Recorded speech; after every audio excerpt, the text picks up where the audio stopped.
Fl-4 ta' Settembru tal-2009 bosta persuni minn partijiet differenti ta' Malta kienu rrapportaw li fl-arja kien hemm riħa qawwija ta' gass.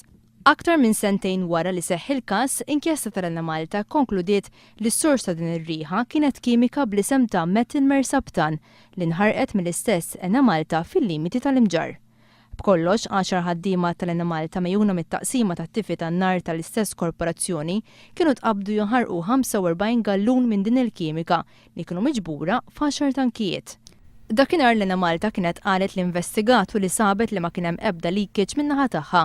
Il-każ kien segwit sa mill-bidunet mid-deputat Laburista Joe Mizzi. L-Enna Malta qatt ma qalet xejn jifieri, però ovvjament minnu responsabbli kien jaf dawn l-affarijiet, nija xi ħaġa li ta' min kondanna. Però l-iktar ta' min kondanna għaliex il-gvern qed jiftaħar tan bl-ambjent u b'dokumenti tal-ambjent.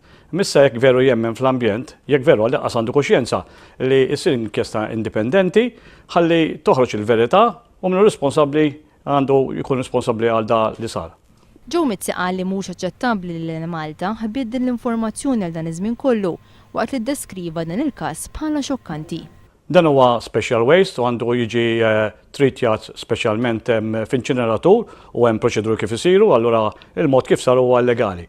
Ovvjament in-nies li huma involuti tal-Enna Malta li madwar 10 min nies dawn m'għandux ħdija dawn għamlu xogħolhom, però l-uffiċjal responsabbli ta' id-deċiżjoni dana dejjem skappa anke affarijiet oħra li suppost ittieħdu passi anki kriminali kontra tiegħu kien hemm każi oħra barra ma ttieħdux, da dejjem baqa' għaddej isu ma ġara xejn.